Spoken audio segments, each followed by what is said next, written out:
ಸನ್ಮಾನ್ಯ ಯುವ ಮಂತ್ರಿಗಳಾದಂಥ ಕೃಷ್ಣ ಬೈರೇಗೌಡರು ಒಳ್ಳೆ ನಿರ್ಧಾರ ತಗೊಂಡಿದ್ದಾರೆ. ಆದ್ರೆ ನೆಲಮಂಗಲದಲ್ಲಿ ಮಾತ್ರ ಬೇಕಾಬಿಟ್ಟಿ ಕೆಲಸ. ಬಡವ್ರಿಗೊಂದು ಕಾನೂನು, ಶ್ರೀಮಂತರಿಗೊಂದು ಕಾನೂನು. ಹೊಡಿಬೇಡಿ ಅಂತ ನಾವೇನು ಹೇಳ್ತಿಲ್ಲ.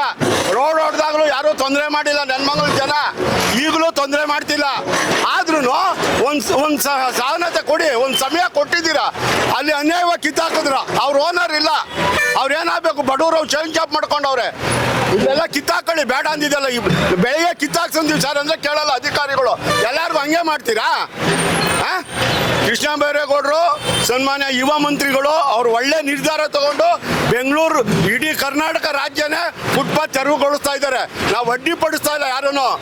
ಮಾಡೋ ಕೆಲಸ ಅಧಿಕಾರಿಗಳು ನೆಲಮಂಗಲದಲ್ಲಿ ಬೇಕಾಬಿಟ್ಟು ಒಂದು ಕಡೆ ಅಲ್ಲ, ಎಲ್ಲ ಕ್ಲೀನ್ ಮಾಡಲಿ. ನೆಲಮಂಗಲ ಕ್ಲೀನ್ ಮಾಡಿದ್ರೆ ಸುಭಿಕ್ಷವಾಗಿ ಓಡಾಡೋಕ್ಕೂ ಜನಕ್ಕೆ ಅನುಕೂಲ ಆಗ್ತದೆ. ಬನ್ನಿ ಈ ಕಡೆ ತೋರಿಸ್ತೀನಿ. ಇದನ್ನ ಹಾಕಿದ್ರ ಮೊನ್ನೆ ಯಾರೋ ಹುಡುಗಿ ಎದಾಡ್ರಿ, ಈ ಕಡೆ ಬರ, ಈ ಕಡೆ ಬಾ, ಇದನ್ನ ಈ ಕಡೆ ಬರ, ಇದನ್ನ ಕಿತ್ತಾಕಲ್ಲ. ಅದೇನೋ ಲೈಟ್ ಕಂಬ ಹಾಕ್ತೀವಿ ಅಂತ ಹಾಕಿದ್ರು.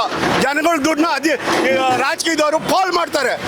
ಟ್ಯಾಕ್ಸ್ ಕಟ್ಟೋರು ನಾವು, ರಾಜಕೀಯದವ್ರು ಶೋಕಿ ಮಾಡ್ತಾರೆ. ನಗರಸಭೆ ಅಧಿಕಾರಿಗಳು ಶೋಕಿ ಮಾಡ್ತಾರೆ. ಏನು ಅವ್ರ ಮನೆಯಿಂದ ತರ್ತಾರ ದುಡ್ಡನ್ನ? ಜನಗಳದ್ದು ಟ್ಯಾಕ್ಸ್ ದುಡ್ಡಲ್ಲಿ ರಾಜಕೀಯ ಮಾಡೋದವರು.